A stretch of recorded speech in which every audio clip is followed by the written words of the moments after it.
할까요? 주님 감사합니다. 오늘도 귀한 날 허락하여 주시고 우리로 살아 숨쉴 수 있는 생명을 주셔서 감사드립니다. 오늘 또 하나님의 말씀 앞에 섭니다.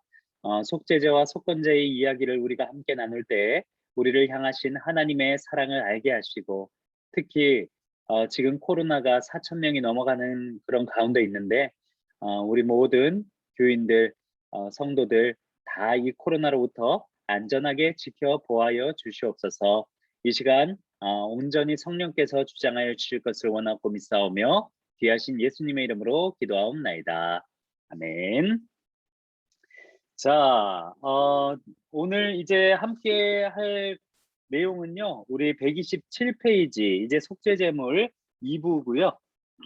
레위기에 나온 대표되는 제사 5가지 중에 2가지, 지난주에 배우고 남은 2가지 속죄제와 속건제에 대해서 오늘은 함께 살펴볼 예정입니다. 자, 128페이지로 넘어가 보겠습니다. 성경 본문은 레위기 5장에 관한 내용, 그리고 히브리서에 관련된 내용이 있고요. 자, 주제에서 아주 잘 명료하게 일단은 정의를 해주었습니다. 자, 속죄제는 마음을 정결하게 하려면 속죄해야 합니다. 그리고 속건제는 양심을 정결하게 하려면 속죄해야 합니다. 약간 말이 비슷하게 보이죠. 그런데 속죄제는 하나님 앞에서 정결하게 되는 것입니다. 하나님 앞에서 우리가 정결하는 것이고, 그리고 속건제는 개인의 양심이 정결하기 위한 그런 목적에서의 성격을 가지고 있는 제사라고 합니다. 그래서 속죄제는 우리가 하나님 앞에서 우리의 마음이 정결하게 되는 것, 그리고 속건제는 우리의 개인의 양심이 하나님, 내가 양심이 하나님 앞에서 좀 양심이 좀 많이 이렇게 찔리는 그런 행동을 한다거나 그런 경우에는 이런 속건제로 하나님 앞에 이렇게 제사를 드린다는 것으로 쉽게 이해하실 수가 있는데요. 한번 쭉 보면서 자세히 살펴보겠습니다. 그리스도와의 연결, 속죄제와 속건제가 가리키고 있는 대상은 그리스도이십니다.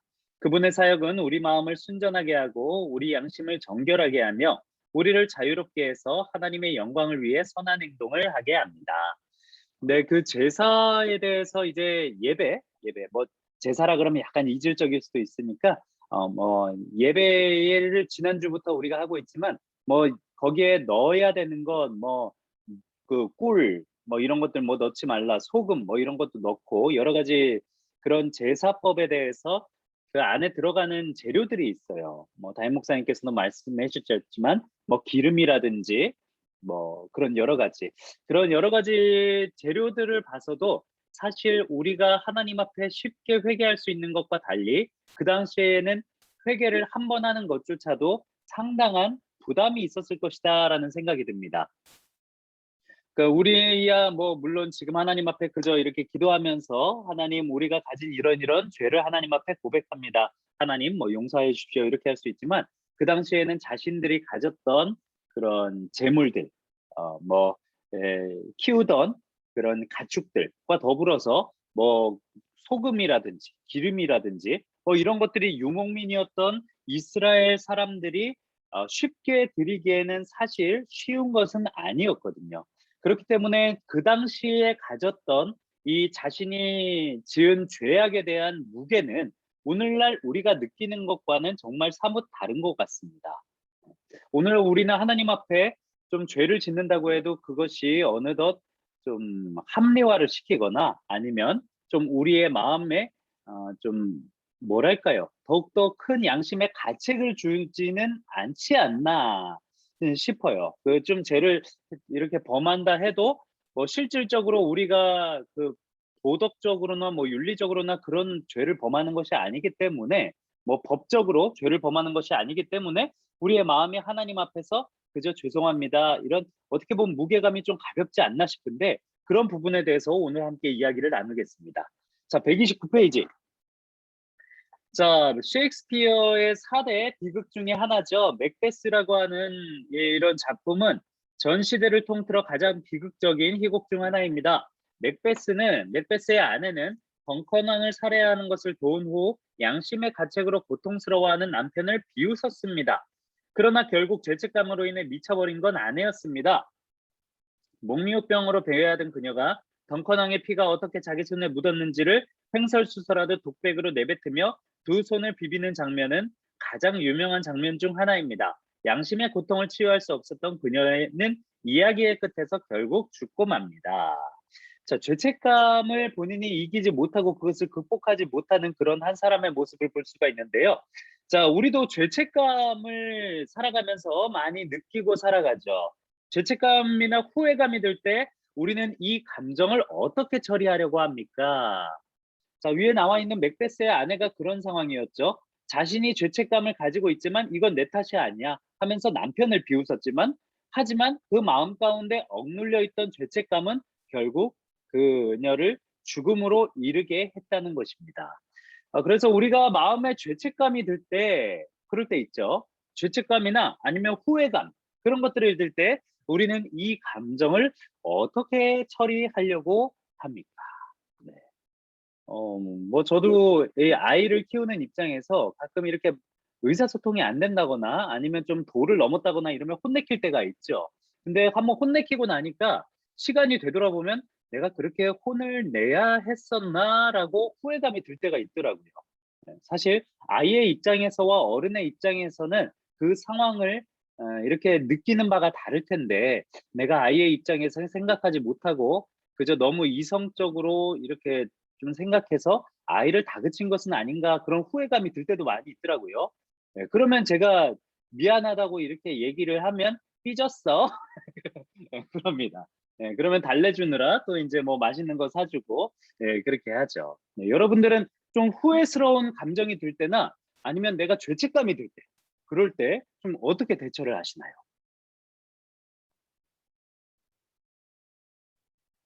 네.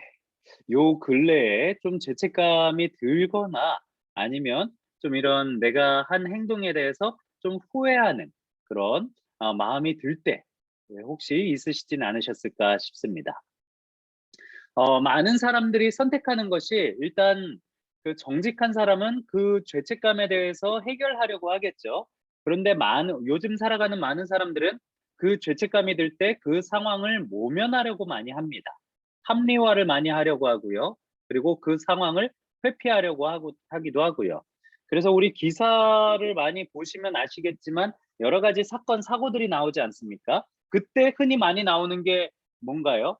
그 뭐죠? 그 뭐 분노 조절 장애. 자기에게는 이런 장애가 있기 때문에 "내가 일부러 그런 게 아닙니다." 하면서 나의 그 죄를 다른 방향으로 이렇게 돌리려고 하죠. 뭐 그런 것도 있고 내가 죄를 지은 것에 대해서 아예 망각하거나 아까 맥베스의 아내처럼 그 요즘 들어서 많이 이렇게 사람들이 이야기하는 단어 중에 하나가 공상허언증이라고 있대요. 공상허언증.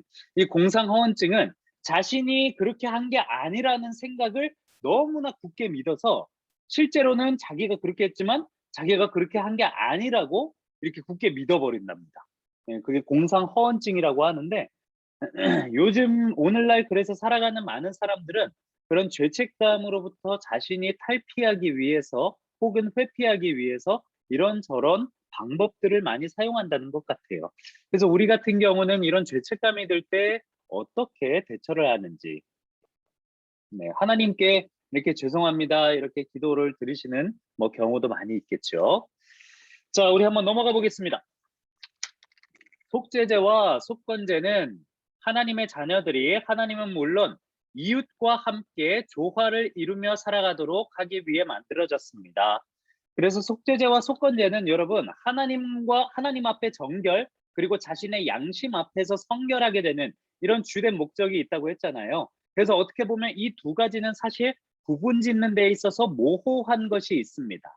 뭐 하나님의 성물을 손댔다든지 아니면 이웃의 물건을 손댔다든지 이런 것들은 사실 하나님 앞에서 양심을 고백하는 부분도 있지만 이웃에게 양심을 고백하는 부분들도 있잖아요. 그래서 이 속죄제와 속건제가 어느 정도 좀 상충하거나 비슷한 부분들도 많이 있다는 것입니다.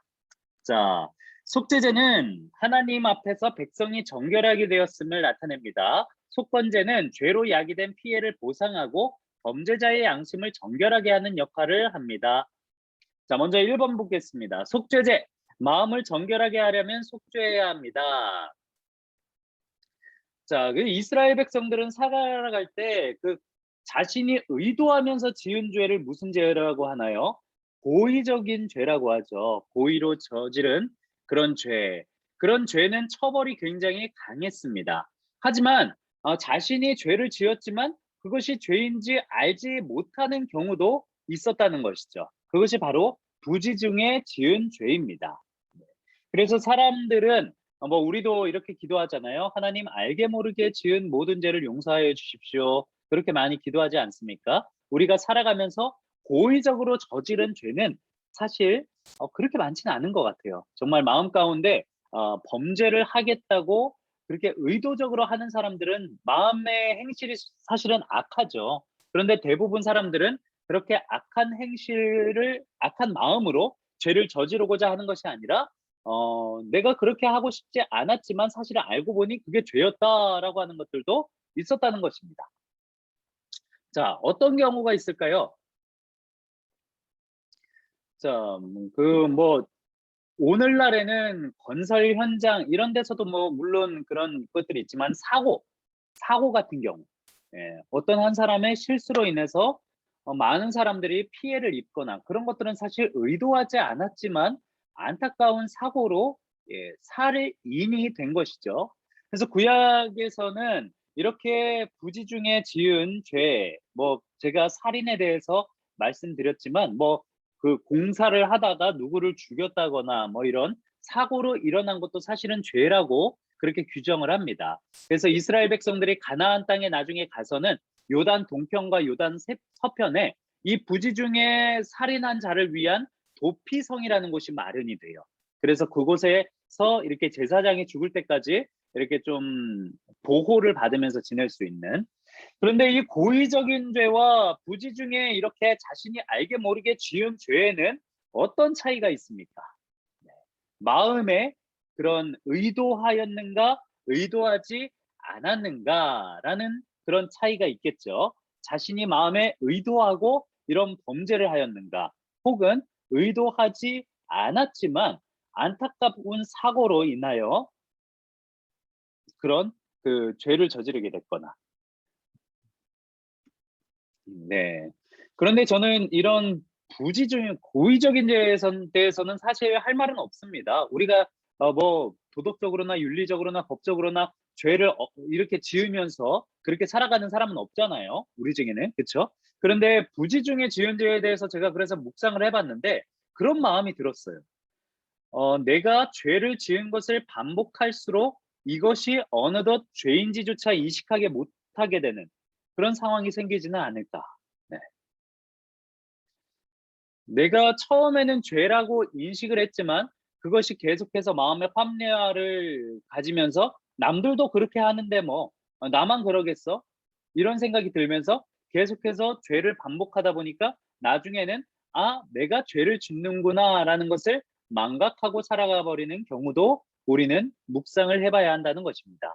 그래서 초창기 1907년 평양 대부흥 운동회 때 가장 많이 한 설교 중에 하나가 바로 회개에 관한 설교였는데 처음에는 사람들한테 회개를 하라고 해도 뭘 회개해야 될지 몰랐대요. 내가 뭘 잘못했는지도 모르려고 내가 뭐를 잘못했는지 당최 모르는데 뭘 회개해야 합니까? 그랬는데 그 당시에 남성들이 가지고 있었던 어, 선교사님들이 보기에 이건 죄다라고 했었던 그래서 금지했던 두 가지가 바로 그, 그 도박 그리고 술이었습니다. 이 도박은 어떤 점에서 안 좋나요? 우리 가족들에게 재산의 피해를 끼치죠. 한 명이 가족 중에서 도박에 빠지면 그 가정이 다 이렇게 피해를 입게 되죠. 그리고 술은 어떻습니까? 술을 많이 취하게 되면 자신의 의지와 상관없이 죄를 저지르게 되고 또 그 당시에 선교사님들이 처음 왔을 때에는 술로 인해서 가정 폭력도 많이 일어났다고 합니다. 그렇기 때문에 이런 사항들을 한국 남자들은 죄라는 거를 인식을 못하는 거예요. 왜냐? 남들도 다 그렇게 하니까 당연한 거다. 그렇게 생각했는데 그런데 그것이 아니라는 것이죠. 그게 선교사님들이 보기엔 죄였다는 것입니다. 그래서 그런 부분들을 계속해서 지적해주고 회개하라고 한 끝에 많은 사람들이 회개하고 대부흥이 일어났다는 것이죠. 그래서 우리가 오늘도 살아가면서 당연하게 생활하고 당연하게 그렇게 하는 것이 맞다라는 것 중에 우리는 죄된 모습이 있진 않나. 물론 이게 법적으로나 도덕적으로나 윤리적으로나 아무런 문제가 안 될 수 있지만 그것이 우리의 뭐 가족에게나 누군가에게 마음의 상처를 주거나 아니면 하나님 앞에서 우리가 정말 이렇게 양심적으로 성결하지 못한 그런 모습이 있다면 그것은 하나님 앞에 우리가 한번 가만히 곰곰이 회개를 해 봐야 될 필요도 있겠다 싶죠. 제 요즘에 많이는 아닌데 가끔 보는 프로그램 중에 하나가 그 뭐죠? 우리 아이가 달라졌어요. 뭐 그런데 오은영 박사님이라고 아시죠? 금쪽 네. 같은 내 새끼. 거기에 보면 저는 많이 느끼는 게 그 아이가 이렇게 좀 누가 봐도 이거는 아이의 모습만 보면은 아이가 이상해요. 너무나 폭력적이거나 너무나 애가 집착이 많다거나 뭐 그런 것들이 많이 있잖아요. 그런데 처음 봤을 때는 아이의 모습이 이상한데 그런데 왜 그럴까 하고서 보면은 부모님들의 어떠한 행동이라든지 어떠한 영향력이 아이에게 그런 모습을 도출하게 된다는 것이죠. 그래서 저는 그 자신은 나중에 모르는 거예요. 나중에 알게 된 거예요. 이 오은영 박사라는 분이 엄마의 아빠의 이런 모습 때문에 아이가 이렇게 상처를 받아서 이런 행동을 하는 거예요. 라고 하니까 그때 돼서야 이제 엄마 아빠는 깨닫고선 막 우는 거죠. 우리도 이렇게 살아가면서 내가 깨닫지 못했던 부분들이 부지중에 지은 죄에 해당하는 부분들이 있을 수도 있다는 것입니다. 그래서 그런 부분들을 우리가 한번 이렇게 봐야 될 것인데, 자, 한번 131페이지 한번 넘어가 보겠습니다. 레위기 5장 1절에서 4절입니다. 만일 누구든지 저주하는 소리를 듣고서도 증인이 되어 그가 본 것이나 알고 있는 것을 알리지 아니하면 그는 자기의 죄를 져야 할 것이요 그 허물이 그에게로 돌아갈 것이며 만일 누구든지 부정한 것들 곧 부정한 들짐승의 사체나 부정한 가죽의 사체나 부정한 곤충의 사체를 만졌으면 부지중이라고 할지라도 그 몸이 더러워져서 허물이 있을 것이요 만일 부지중에 어떤 사람의 부정에 닿았는데 그 사람의 부정이 어떠한 부정이든지 그것을 깨달았을 때는 허물이 있을 것이요 만일 누구든지 입술로 맹세하여 악한 일이든지 선한 일이든지 하리라고 함부로 말하면 그 사람이 함부로 말하여 맹세한 것이 무엇이든지 그가 깨닫지 못하다가 그것을 깨닫게 되었을 때는 그 중 하나가 그에게 허물이 있을 것이니. 자, 여러분 여기에서는 부지중에 지은 죄에 대해서 세 가지를 이야기했습니다. 첫 번째 1절은 부자기의 죄. 마땅히 해야 하면서 하지 않은 죄 뭐가 있나요? 위증죄, 거짓 증언한 죄, 위증죄. 그 당시에는 CCTV가 없었죠. CCTV가 없었고 어떠한 한 사람의 증언이 굉장한 법적 효력을 발휘했습니다. 물질적으로나 이걸 입증할 수 없을 때 지금도 물론 그렇지만 그 당시에는 더욱더 그 증인의 그런 증언이 굉장한 법적인 영향력을 끼쳤다는 것이죠. 그런 데 있어서 일부러 증언하지 않거나 거짓으로 증언을 해서 다른 사람에게 피해를 끼친 경우 네. 오늘날에도 얼마 전에도 어떤 분이 누군가의 거짓 증언으로 무려 23년 동안 자신이 무죄인데 여기 감옥에 갇혔다가 나왔다. 그래서 국가로부터 손해배상을 청구한 그런 사상도 그런 그 경우도 보았거든요. 얼마나 많은 다른 사람에게 피해를 끼칠 수 있는 경우입니까? 그런 경우가 부지중에 지은 죄, 부작위의 죄. 그리고 또 2번과 2절과 3절 같은 경우는 사체를 만진 그런 부분입니다. 우발적인 죄인데요. 예, 밑에 있죠.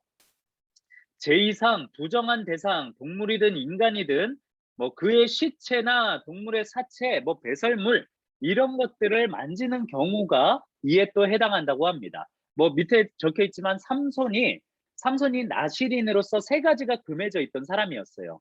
뭐 머리에 삭도를 대는 것, 그리고 독주나 포도주를 마시는 것, 그리고 동물의 사체를 만지는 것이 금지되어 있었습니다. 나시린으로서. 그런데 삼손은 자기가 사자를 죽이고선 그 시체의 몸 안에서 꿀을 꺼냈죠. 어떻게 사자 몸 안에서 꿀이 나왔는지 모르겠지만 그런데 이렇게 꿀을 꺼냈습니다. 네, 그런데 왜 동물의 사체라든지 사람의 이런 부정, 즉 몸에 있는 나병이라든지 이런 것들을 만지지 말라고 구약의 율법은 그렇게 했나요? 그 당시에 이제 그 팔레스틴 지방에는 온도가 굉장히 높습니다. 온도가 굉장히 높기 때문에 사체라든지 이런 것들을 통해서 그 전염병이 유발이 되기가 쉬워요. 그렇기 때문에 그 전염병이 유발이 되면 많은 사람들이 피해를 입을 수가 있기 때문에 그런 부분에 있어서 금한 것이죠. 네, 그래서 이런 뭐 그 사체를 만지는 그런 부분들이고요. 그리고 사절, 함부로 맹세하는 일, 함부로 남에 대해서 맹세하거나 함부로 내가 말을 하거나 그런데 그것을 지키지 않았다. 이런 부분들이 이 속죄죄에 해당한다고 합니다. 어느 경우가 있을까요? 그 서원기도 이런 것도 될 수가 있겠죠. 하나님 앞에 서원기도를 하게 된다면 하나님은 여러분 그것을 기억하십니다. 네.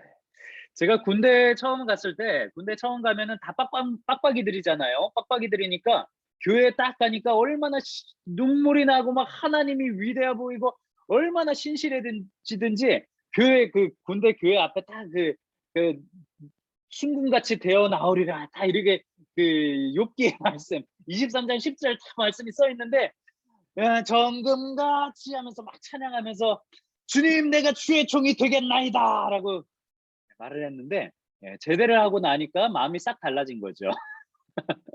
화장실 들어갈 때와 나올 때의 마음이 달라진다고 하지 않습니까? 그래서 하나님이 야 너 그래 기도 지켜야지 이렇게 제가 언제요? 라고 했는데 네, 결국은 네, 제가 이 자리에 있지 않습니까? 네. 하나님 앞에 물론 제가 서원을 드릴 때 이렇게 말로 다 못 드린 그런 여러 가지 이런 사항들도 있었지만 서원 기도를 했을 때는 정말 신중하게 해야 한다는 거. 네, 신중하게. 제가 산 증인입니다. 신중하게 서원 기도를 해야 한다는 거. 하나님은 다 기억하고 계십니다. 네, 그렇기 때문에 이렇게 내가 입으로 한 말에 대해서 하나님은 반드시 기억하시기 때문에 우리가 입으로 한 말이나 그런 것들에 대해서 잘 기억을 하고 또 잘못된 그런 이야기들은 조심하는 것이 좋지 않을까. 그래서 여기에 나와 있는 일단은 거짓 증언한 죄, 그리고 뭐 동물의 사체를 만지거나 사람의 사체 이런 것들을 만진 죄, 그리고 내가 하나님 앞에 함부로 말하고 지키지 않거나 그런 것들이 이제 이 속죄죄에 해당한다고 합니다. 자, 한번 넘겨보겠습니다. 속죄죄의 항목들을 자세히 보면 이것이 과연 죄인가라는 생각이 들 수도 있습니다. 속죄죄의 항목은 다른 민족들에게는 죄에 해당하지 않는 항목들이기도 합니다. 죄에 해당하지 않는 항목들이기도 합니다. 오직 이스라엘 백성들에게 적용되는 제목들입니다.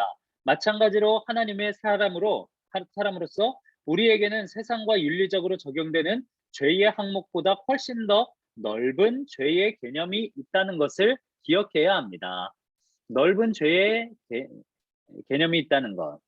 자, 친구와 대화를 하면서 내가 어떤 말을 했습니다. 상처를 주려는 의도를 가지고 한 말이 아니었지만 그 말을 들은 친구는 마음의 상처를 받았습니다. 이것이 죄일까요? 세상의 잣대에서 보면 죄가 아닐 수도 있습니다. 하지만 하나님의 기준에는 죄입니다. 왜일까요? 다른 사람의 마음 가운데 상처를 입히고 공동체를 와해시키기 때문에 우리가 여러 공동체, 뭐 가정도 있고 직장도 있고 학교도 있지만 우리가 흔히 가장 가깝게 밀접하게 접촉하는 공동체라고 하면 교회가 생각나지요. 우리의 교회도 이걸 좋아하는 분들이 많지요. 네, 요거를 좋아합니다. 그런데 사람의 특징은 무엇입니까? 남의 좋은 이야기를 하는 것보다 남의 안 좋은 이야기를 하는 것을 더 재밌어 합니다. 네. 그래서 그런 이야기들을 통해서 공동체가 와해하는 경우는 이것은 하나님의 입장에서는 죄라는 것이죠. 왜냐하면 분열을 야기시켰기 때문에. 그래서 우리 교회 공동체가 건강하여지고 그리고 더 단단하여지려면 이런 악한 말을 하는 그런 자리를 피해야 합니다. 네, 거기서 맞서 싸우지도 마시고요. 누구와 혹여나 두세 사람이 모인 곳에 하나님의 이야기가 아니라 남의 험담을 하는 이야기를 한다면 그 자리를 그냥 피하면 될 것 같습니다. 네. 그래서 이렇게 이웃에게 마음 가운데 꼭 그 재물이라든지 아니면 그 뭐 외형적으로 보이는 것이 아니라 그 마음 가운데 상처를 주거나 아픔을 주는 경우도 죄에 해당한다고 할 수가 있습니다. 여러분 고린도 교회를 잘 아시죠? 고린도 교회는 초대교회이지만 어떻게 보면은 좀 우리가 배우지 말아야 할 반면교사로서의 모습이 참 많은 교회입니다. 그 중에 하나가 바로 성찬인데요. 성찬이 구체적으로 처음 시작된 교회가 이 고린도 교회입니다.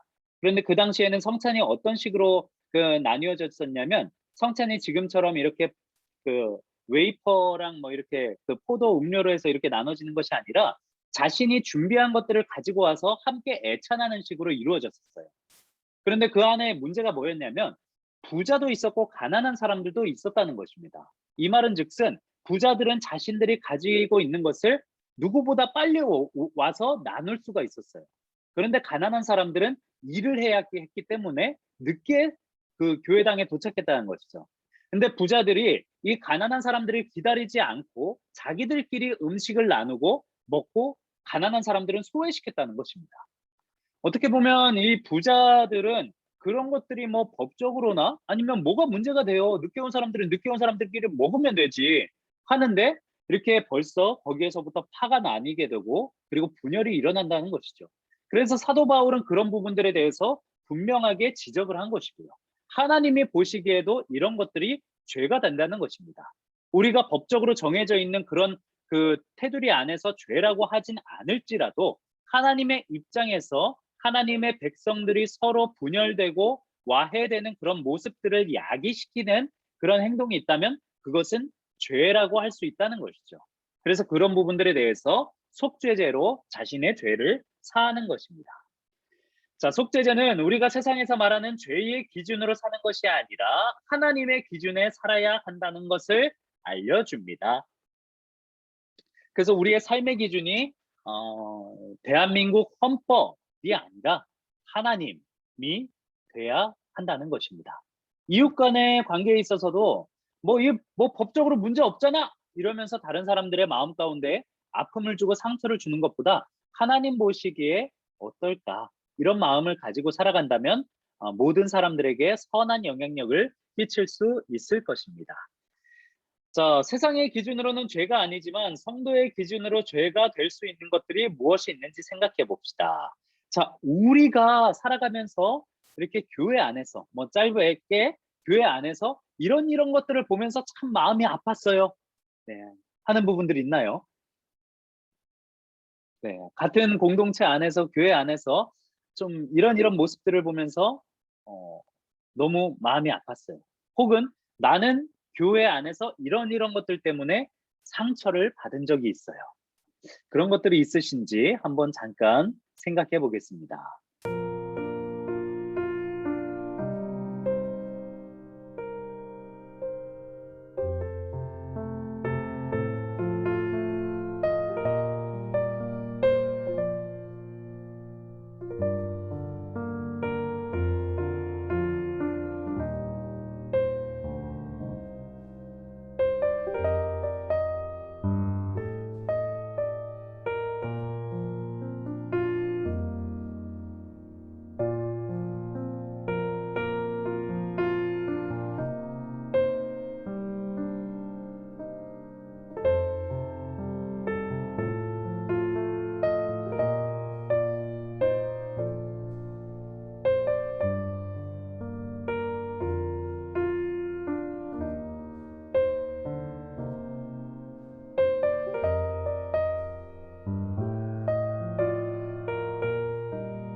네, 한번 혹시 한번 말씀해 주실 수 있으신 분 계실까요?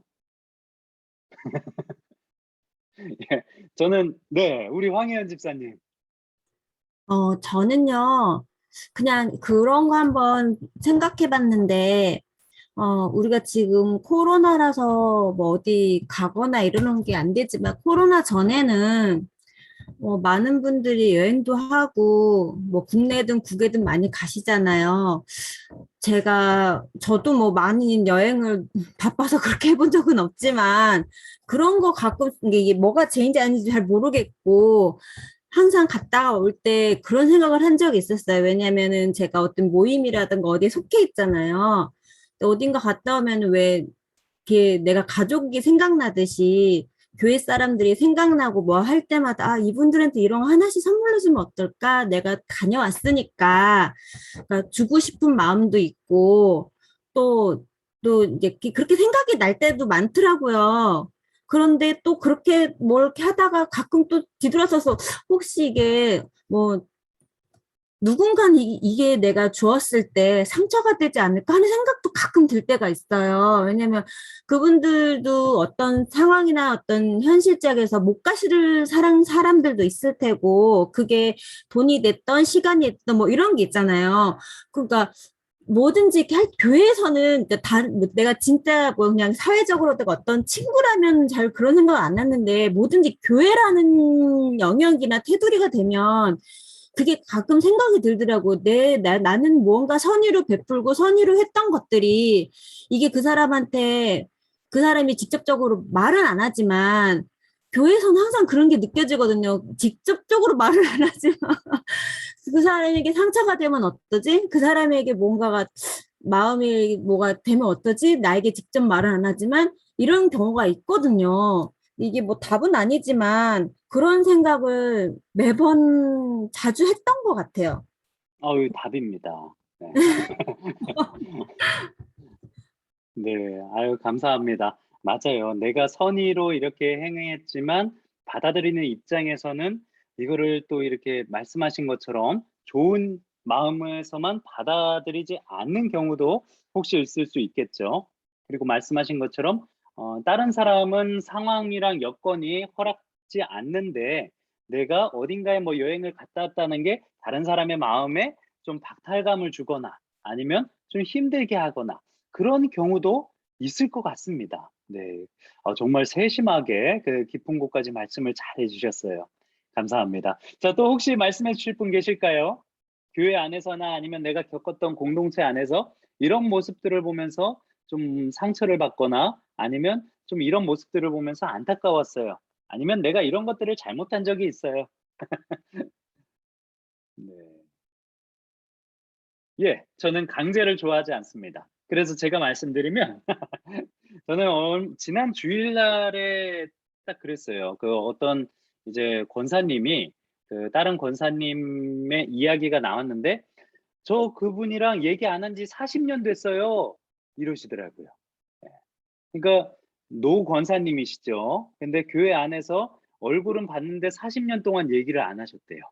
40년 전에 너무나 상처받은 일이 있어가지고. 네, 그래가지고 그 40년 동안 마음 가운데 그런 괴로움을 안고 사시는 거였잖아요. 예, 지난번에 말씀드렸다시피 내가 미워하는 사람이 있으면 그 사람을 내 마음의 감옥을 만들고 그 같이 살아가는 거라고 말씀드렸는데 딱 그 케이스였던 겁니다. 그래서 그분이 어떤 이렇게 잘못을 그 두 분 간에 어떤 일이 있었는지 저는 잘 모릅니다. 잘 모르지만 어쨌든 40년 동안이나 이야기를 안 하고 살아간다는 거는 너무나 가슴 아픈 일인 것 같아요.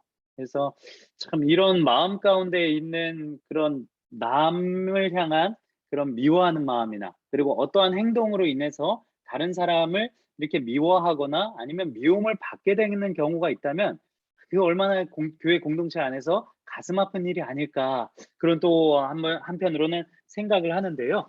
예, 그런 모든 것들이 세상의 법적인 그런 그 뭐 불법은 아니지만 하나님 안에서 이렇게 우리가 잘 생각해 봐야 하는 부분이죠. 죄를 지었다고 할 수는 없지만 상대방에게 상처를 주었기 때문에 누군가에게 상처를 주었기 때문에 이게 교제가 40년 동안이나 끊어진 거잖아요. 이런 부분 안에서 하나님은 그게 마음이 아프실 겁니다. 누가 잘했냐, 누가 잘못했냐, 이것이 아니라 서로 간에 상처가 돼서 오랜 기간 동안 대화도 하지 않고 이런 것이 하나님께서는 보시기에 마음 아프셨기 때문에 그래서 그런 부분들을 죄라고 말씀하시지 않나 싶습니다. 자, 그래서 133페이지에 보면 이런 모든 죄를 속하기 위해서 1년에 딱 한 번 대속죄일이 있다는 것이죠. 이는 너희가 영원히 지킬 규례라. 이스라엘 자손의 모든 죄를 위하여 1년에 한 번 속죄할 것이니라. 아론이 여호와께서 모세에게 명령하신 대로 행하니라. 지난번에 그 대제사장만 들어갈 수 있는 곳이 어디라고 말씀드렸죠? 지성소.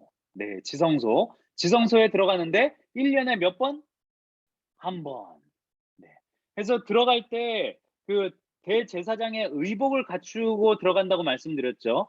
그 밑에 이렇게 방울 같은 거 이렇게 달고 들어가고 허리에다가 끈을 동이고 들어가고 그렇게 해서 들어갔는데 방울 소리가 안 들리면 이제 제사장이 살았다 죽었다? 깨꼬닥 죽었다. 네, 그렇게 돼서 1년에 한 번 7월 10일 히브리력으로 7월 10일에 그렇게 1년에 한 번 들어갑니다. 이스라엘 백성은 속죄제를 언제든 드릴 수 있지만 1년에 하루는 오직 속죄에만 집중했습니다. 속죄에만. 이날은 1년 중 단 한 번 이스라엘의 대제사장이 성막의 지성소, 언약궤가 보관된 장소에 들어가는 것이 허락된 날입니다. 대제사장은 특별히 잡은 수송아지의 피를 들고 지성소로 들어가 속죄 제사를 했습니다. 그래서 이 속죄 제사에 그 필요한 준비물은 무엇이라고요? 피. 다른 뭐 번제, 소제, 화목제라든지 이런 것들은 그 뭐 고기라든지 아니면 고운 가루라든지 뭐 이런 것들도 있겠지만 이 대제사장이 딱 한 번 들어가는 그때 필요한 준비물은 피, 숫송아지의 피, 바로 예수 그리스도의 보혈을 상징한다는 것이죠. 이 피가 생명을 상징하기 때문에 그렇습니다.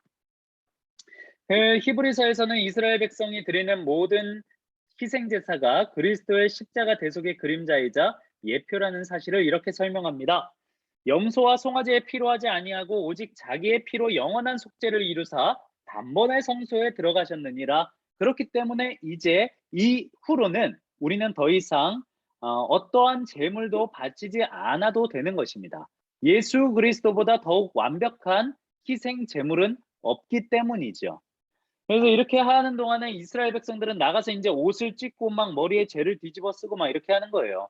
그 당시에는 이제 재질이 안 좋았나 봐요. 옷이 뻗떡하면 찢습니다. 성경 보시면 아시겠지만 뻗떡하면 자기 옷을 막 다 찢어요. 무슨 슈퍼맨도 아니고.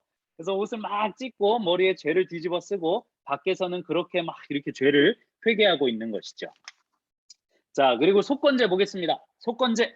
양심을 정결하게 하려면 속죄해야 합니다. 이 속건제는 뭐 여호와의 성물, 하나님의 성물 이런 것들을 잘못 사용한 경우에도 많이 해당이 되고 또 이웃의 재산에 재물에 피해를 끼쳤을 때 해당이 되는데요. 자, 레위기 5장 14절에서 19절의 말씀을 네, 우리 한번 조일숙 집사님 한 번만 읽어 주실까요?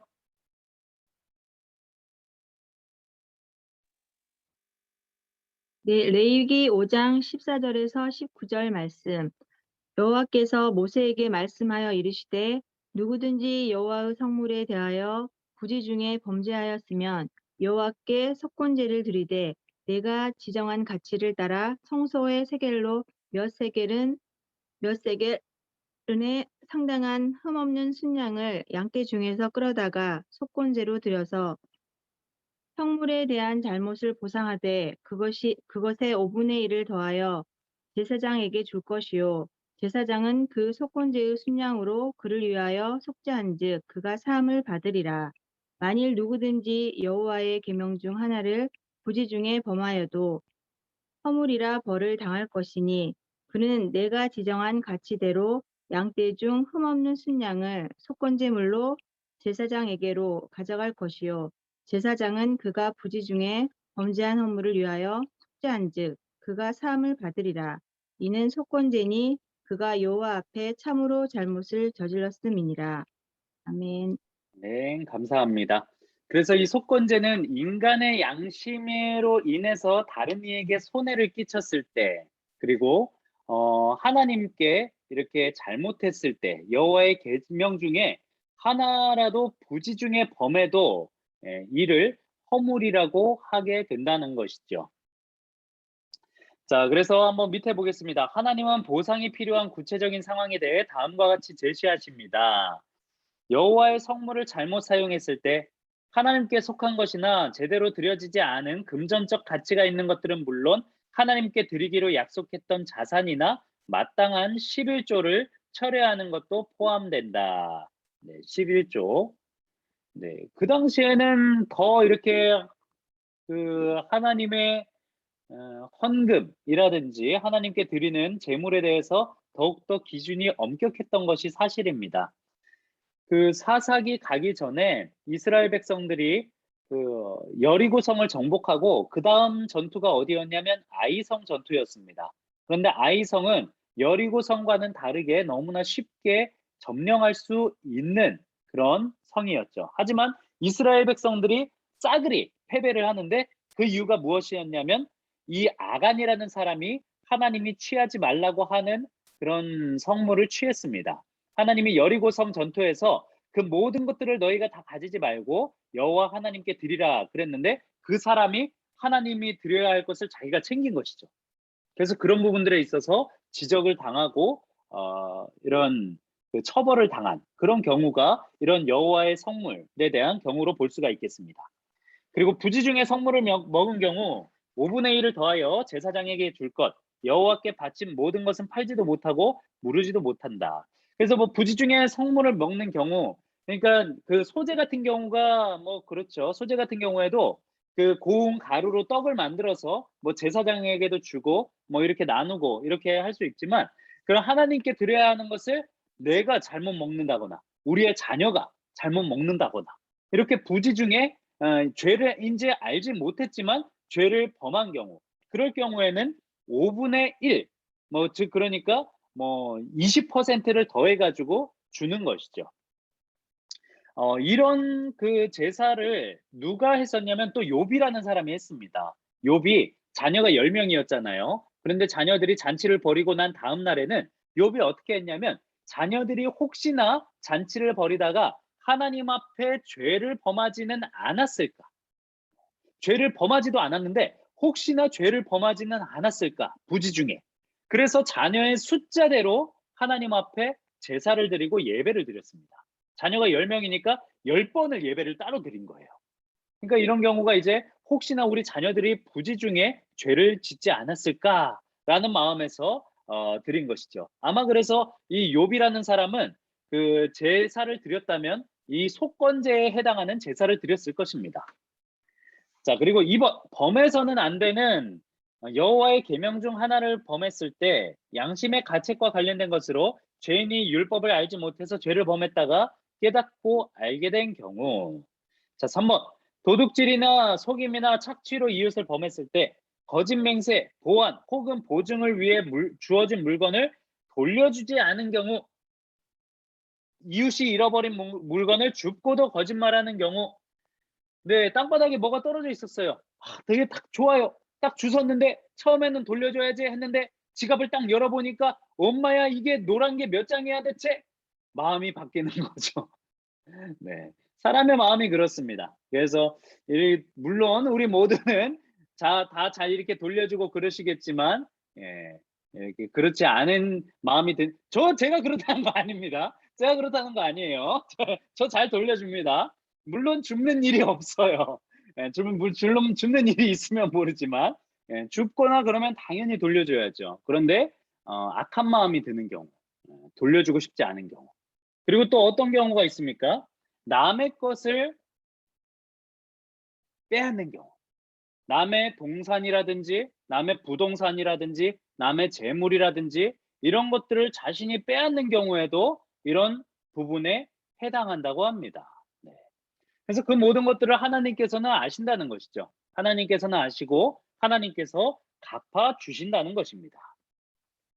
자, 그래서 속건제의 조건은 속죄제보다 더 까다롭습니다. 첫째, 희생제물로 유일하게 허용되는 동물은 흠없는 순양입니다. 흠없는 순양. 흠없는 순양이면 제일 비싼 거예요. 흠없는 순양. 예. 그다음 소가 더 비싸긴 했지만 흠없는 순양이면 아무튼 A급입니다. 예. 한우 정도라고 할까요? 흠없는 순양이면 정말 비싼. 둘째, 죄인이 하나님의 소유물이든 이웃의 것이든 재정적인 손실을 가져왔을 때 피해액의 20%를 벌금으로 더 물어야 합니다. 속건제는 양심이 더럽혀졌을 때 이를 바로잡으려는 하나님의 방법입니다. 양심이 더럽혀졌을 때. 그래서 이를 부지 중에 지은 죄에 해당할 수 있는 것이 상대방은 내가 손해를 입은 줄 몰라요. 아, 이게 맞는 거구나라고 생각했지만 내가 남을 속인 경우. 어떤 경우가 있나요? 보이스 피싱. 이런 경우도 될 수가 있겠죠. 할머니, 할아버지들 몰라요. 아이고, 나 이거 얼른 해줘야 돼. 얼른 보내줘야 돼. 하는데, 알고 보니까 그게 이제 보이스 피싱인 것이고. 이런 경우에는 피해자들은 모릅니다. 그냥 그게 맞다고 생각해요. 그렇지만 그것으로 인해서 피해를 입게 되는 거죠. 그래서 이런 부분들에는 그 가해자의 양심과 더욱더 깊이 있게 관련이 있다는 것입니다. 그래서 이 속죄죄와 속건죄 같은 경우는 그 번죄, 화목죄, 소죄와 다르게 사람의 마음 안에 있는 부분들에 있어서 하나님 앞에 그 죄를 고백하는 부분들이 더욱더 그런 성격이 더욱더 짙다는 것이죠. 자, 결론입니다. 속죄죄와 속건죄는 죄로부터 정결하게 함을 상징하는 피해 속죄가 무엇을 성취했는지 이해하게 해줍니다. 속죄죄는 하나님 앞에서 백성이 정결하게 됨을 대변합니다. 속건죄는 다른 사람의 정당한 소유물을 상하게 한 죄를 고백하고 그 죄를 범한 자의 양심을 정결하게 하려고 드려집니다. 속죄죄와 속건죄가 가리키고 있는 대상은 그리스도이십니다. 그분의 사역은 우리 마음을 순전하게 하고 우리 마음 양심을 정결하게 하며 우리를 자유롭게 해서 하나님의 영광을 위해 선한 행동을 합니다. 자, 그래서 5개의 제사를 다시 한번 정리해 봅니다. 번제는 표면적으로 드러나는 나의 죄악을 용서받는 것. 예, 그리고 소제는 하나님 앞에 감사를 고백하는 것. 화목제는 하나님과 이웃과 화목하기 위해 드려지는 것. 그리고 속죄제는 그 하나님 앞에서 정결하기 위해 드려지는 것. 그리고 속건제는 이웃 간의 그런 있는 일에서 나의 양심을 하나님 앞에 고백하는 그런 제사. 네, 그런 이렇게 5가지로 우리가 정리를 할 수가 있을 것 같습니다. 자, 그래서 오늘날 나의 삶에서 속죄제, 하나님 앞에서 정결하지 못한 부분과 속건제의 경우 개인의 양심이 정결하지 못한 것들을 묵상할 때에 내 삶에 속죄제와 속건제가 필요한 죄악들이 있다면 어떤 부분들이 있는지 생각해 봅시다. 네. 자, 그래서 이 강의 처음에 말씀드렸죠? 강의 내용이 조금 더 무거울 수 있다고. 지난주보다 조금 무거울 수 있다고 말씀드렸는데 우리가 한번 나의 삶에서 속죄제에 해당하는 부분들 혹은 속건제에 해당하는 부분들이 우리 있을지 제가 한번 시간을 5분 정도 드리도록 하겠습니다.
예, 한번 어떤 부분들이 있을까요? 굉장히 좀 무거운 질문일 수가 있는데, 저는 뭐, 그런 부분들도 있지 않을까 생각합니다. 하나님 앞에 뭐 내가 일정 시간, 뭐 기도의 시간을 이렇게 분배한다든지, 하나님 앞에 나의 어떠한 헌신이라든지 무엇을 드리겠다 하였지만, 그것을 실질적으로 잘 이행하지 못할 경우, 저는 그런 경우들을 조금 생각을 했는데, 여러분들은 혹시 어떠신가요?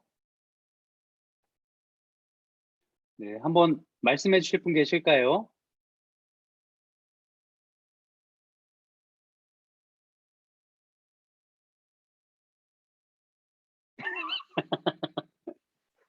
하나님과 나만 아는 비밀. 비밀. 네, 그렇습니다. 클났어요. 제가 막 시켜야 되는데, 막 목사님들이 막 그래요. 시켜야 된다고.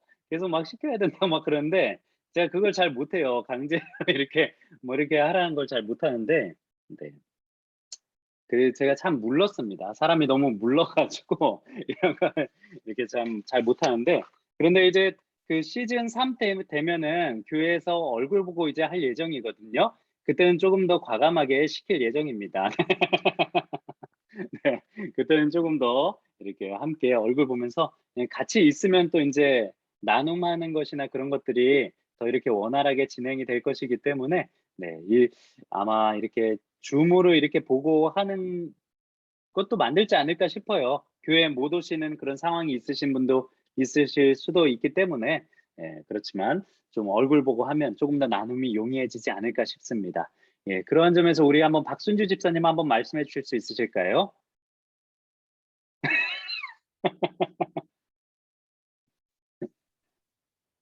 저는 이런 생각이 들었어요.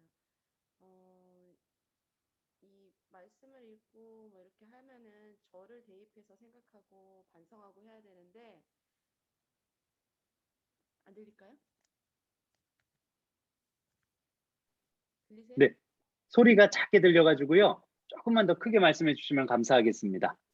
네, 말씀에 적용을 할 때 저를 적용해서 이렇게 읽고 반성하고 하나님 앞에 이렇게 해야 되는데 그게 아니고 자꾸 제 마음 안에 이제 막 형제들의 허물이나 이런 것들이 자꾸 떠오르고 이렇게 더 들게 하고 그 사람의 장점을 더 생각하고 허물을 덮어주는 연습을 해야 되는데 즉시 좀 반응하며 사는 게 아닌가. 그냥 아이들한테도 그냥 넘길 수 있는 것들도 제가 막 개입해서 얘기해야 되고 그럴 때 참 죄스러운 것 같아요. 남의 허물을 좀 이렇게 덮어주거나 그냥 이렇게 넘길 수도 있고 또 우리 아이들한테도 그런 좀 잘못된 부분들을 이렇게 넘기거나 할 수 있는데 그것들이 잘 되지 않는 경우 네, 그렇죠. 그런 것들도 뭐 법적으로라든지 이런 것들은 전혀 문제가 되지 않겠지만 관계적인 문제에 있어서 좀 상처를 유발하거나 혹은 하나님 앞에서 내 마음을 좀 이렇게 더 괴롭게 하는 그런 상황으로 이어질 수도 있을 것 같습니다. 네, 감사합니다. 네, 제가 안 시킬 것처럼 하면서 시켰죠. 네, 네, 죄송합니다. 네, 한번 우리 유희선 집사님은 어떠세요?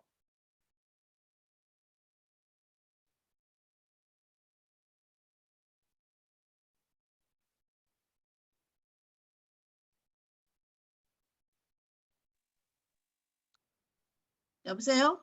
네, 됩니다. 목사님, 예, 제가 잘 이게 소리가 잘 안 들려요. 짧게밖에 아유, 그러시군요. 네. 갑자기 뭐가 잘못됐나 봐요. 네, 저는 그 속죄제는 저한테 뭐 해롭게 한 사람을 미워했던 죄 그런 게 해당이 되나 모르겠고요. 번째는 잘 모르겠어요. 감사합니다.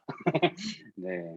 사실 뭐 나한테 해롭게 했다고 해서 그 사람을 미워하는 거는 그 상호작용이기 때문에 저는 그것을 죄라고 이야기하기에는 조금 무리가 있지 않나 싶어요. 그건 이제 집사님 마음이 너무나 좋으셔가지고 나한테 잘못했는데 내가 미워한 게 이것도 죄가 될까 이렇게 싶은데 뭐 그거는 저는 죄라고 생각하지는 않습니다. 이건 제 개인적인 의견이지만 죄라기보다는 상대방이 정말 잘못했다면 상대방이 용서를 구해야 하는 부분들도 있겠죠. 그런데 우리 그리스도인이라면 그런 부분들을 마땅히 용서해 줄 수 있는 마음이 또 넉넉히 있으면 좋겠다라는 생각도 한편으론 듭니다. 네, 그래서 우리가 이런 좀 하나님 앞에서 정결한 부분, 그리고 주변 이웃과의 관계에 있어서 나의 양심이 정결해지는 부분에 대해서 우리가 함께 이야기를 나눠봤는데요. 그런 부분들을 이제 하나님 앞에 우리가 고백할 때 좀 내 양심이 이제 있잖아요. 사람의 마음의 양심에 가책이 든다 이런 말도 많이 있지 않습니까? 그런 마음이 하나님 앞에서 이렇게 깨끗하고 그렇다면 아무리 주변 사람들이 나를 보고 욕하고 혹은 나를 보고 비난한다고 해도 우리가 하나님 앞에서 떳떳하다면 저는 그걸로 된다고 생각합니다. 그래서 뭐 그러잖아요. 그 살면서 10명의 사람들 모두에게 사랑받을 수는 없다. 10명의 사람 중에 2명은 내가 뭘 해도 나를 미워한다. 그렇게 하잖아요. 그래서 저도 그렇게 생각을 합니다. 모든 사람이 다 나를 좋아해 줄 수는 없다. 그렇기 때문에 내가 하나님 앞에서 떳떳하자. 저는 그렇게 살아갑니다. 제 삶의 신조는 그거거든요. 하나님 앞에서 떳떳하자. 하나님 앞에서 양심을 정결하게 하고 떳떳하게 살아간다면 사람들 앞에서야 그게 안 되겠습니까? 그렇기 때문에 우리가 하나님 앞에서 조금 더 이렇게 떳떳하게 살아갈 수 있도록 그렇게 우리의 마음을 잘 정결하게 하고 살아간다면 그러면 세상 사람들도 우리를 모두 인정해 주지 않을까라고 저는 생각을 합니다. 자, 우리 한번 136페이지 세상의 기준에는 죄가 아니지만 성도의 기준으로 보았을 때 내가 지었던 죄가 무엇이 있는지 적어봅시다. 예, 구체적으로 조금 말씀드리자면 법적으로 문제되는 것이라기보다 우리의 내면의 양심을 건드리는 부분들이 될 수 있겠죠. 남을 뭐 혹여나 우리 안에는 없겠지만 남에 대해서 이간한 죄, 이간질한 죄, 거짓 증언한 죄, 그리고 남에 대해서 험담하거나, 그리고 뭐 하나님에 대해서 이웃에 대해서 험담하거나 뭐 이런 것들이 있을 수도 있겠지요. 그런 것들을 한번 적어보시면 좋을 것 같고요. 자, 말씀대로 실천하기. 저는 이 부분이 참 좀 마음이 제일 어려웠어요. 이게 하나님의 평안을 전하는 운동, 용서할 사람 또는 용서받을 사람에게 연락해보기. 우와. 자, 내가 마음에 담고 있는 사람이 있다면 그 사람에게 한번 연락을 해보는 것인데요. 용서를 하는 것까지 적진 않았습니다. 연락해보기. 한 번에 이게 단번에 용서를 구한다는 것이 뭐 그 부부싸움에 막 이렇게 막 이렇게 오늘 아침에 막 이렇게 좀 그런 일이 있으면 저녁에 화해하는 거야. 그런 거야 어렵지 않겠지만은 평생을 아까 말씀드렸다시피 40년 동안 이야기를 하지 않는 그런 경우, 혹여나 좀 어떠한 이런 매개체로 인해서 분쟁을 겪고 있는 경우, 그런 상황에 있는 경우에 연락을 해본다거나 정말 어렵겠죠. 그런 상황인데 혹은 뭐 연락해보기 어렵다면 마음 가운데 그 사람을 위해서 중보 기도를 해주는 것은 어떨까 싶습니다. 상대방에게 나에게 좀 그 해를 끼쳐서 내가 상대방을 미워하는 경우 이렇게 좀 연락을 한다거나 아니면 내가 용서를 구해야 할 사람에게 먼저 연락을 해보거나 혹은 이것도 조금 쉽지 않겠다 싶으면 마음의 문을 조금 열기 위한 차원에서 그 사람을 위해 중보 기도를 하거나 그런 것들로 이번 주에는 말씀을 실천해 보는 것이 어떨까 싶습니다. 아마 지금까지 한 10일과 중에 가장 무거운 주제가 아니었을까 싶어요. 그래서 이러한 부분들도 있구나. 물론 이 모든 것들이 오늘날 우리가 살아가는 데 있어서 절대적인 기준은 되지 않습니다. 이것은 구약에 있었던 이스라엘 사람들을 위해 지어졌던 그런 그 제사법이고 오늘에 있어서는 예수 그리스도로 인해서 그 모든 제사가 완성이 되었죠. 하지만 이런 의도성, 이런 양심에 대해서 우리의 마음을 괴롭게 하는 그 모든 것들이 있다면 하나님 앞에 우리는 기도를 해야 할 것입니다. 그래서 우리가 이런 것들을 생각하면서 한번 속건제와 속죄제에 대해 우리가 해당되는 부분들이 어떤 부분들이 있나 그리고 그런 것들을 하나님 앞에 고백하는 시간이 되었으면 좋겠습니다. 자, 이렇게 오늘 강의는 마무리하고요. 다음 주가 이제 마지막입니다. 여러분 너무나 서운하시죠? 너무나 아쉬우시죠? 네, 그렇다고 해주세요. 예, 그래서 이제 다음 주가 마지막인데 우리가 12월을 한 달은 좀 이제 재충전의 시간을 가지고 1월 달에 또 이제 새로 시즌 3로 함께하게 되는데 이 레위기라든지 출애굽기 내용이 좀 율법적인 부분들이었어서 굉장히 딱딱하고 좀 지루했다면 그 시즌 3에서는 이제 재미난 부분들이 나옵니다. 전쟁의 이야기들이 많이 나오고요. 그리고 스토리가 많이 나옵니다. 그래서 재밌는 부분들이 많이 있기 때문에 우리 꼭 시즌 3 꼭 함께 해주시기 바랍니다. 박정민 목사님 너무 재미없었어요. 저는 시즌 3 안 할 거예요. 하시지 마시고요. 다른 목사님들이 저보다 훨씬 더 이제 유능하시고 말씀도 잘하시고 지식적으로도 훨씬 더 훌륭하시니까요. 다른 목사님들 강의를 들어보셔도 너무나 좋을 것 같습니다. 예, 하지만 누가 걸리게 될지는 복불복이라는 거 또 저를 만나게 되실 수도 있습니다. 예, 물론 저는 저를 또 만나게 되기를 간절히 바랍니다. 예, 그래서 시즌 3에도 꼭 함께 해주셔가지고 우리 계속해서 성경 공부를 함께 나누었으면 좋겠습니다. 다음 주는 이제 마지막 신명기 10장과 11장 이제 그 율법을 최종 정리하는 부분인데요. 다음 주 이렇게 마지막으로 정리하면서 우리 시즌 2를 마무리하는 것으로 하도록 하겠습니다. 자, 그러면 제가 기도하고 마치도록 하겠습니다. 사랑해 주님, 속건제와 속죄제를 통해서 우리의 마음의 양심을 하나님 앞에 올려드립니다. 우리의 마음이 하나님 앞에 정결한 삶을 살았는지 이 시간 되돌아봅니다. 하나님 앞에 용서해야 할 부분, 그리고 우리의 이웃들 간에 용서해야 할 부분들이 있다면 이 시간 우리의 마음을 하나님 앞에 온전하게 고백하게 하여 주시옵소서. 그로 인하여 우리가 하나님 앞에서 정직하고 의로운 하나님의 백성으로 살아갈 수 있도록 인도하여 주시고 하나님 앞에 떳떳하여 세상 사람들 앞에서도 정말 날마다 의롭게 살아가는 우리 모든 권사님들, 집사님들 다 되실 수 있도록 축복하여 주시옵소서. 이 모든 말씀 귀하신 예수님의 이름으로 기도하옵나이다. 아멘. 오늘도 함께 해주셔서 감사합니다. 수고하셨습니다.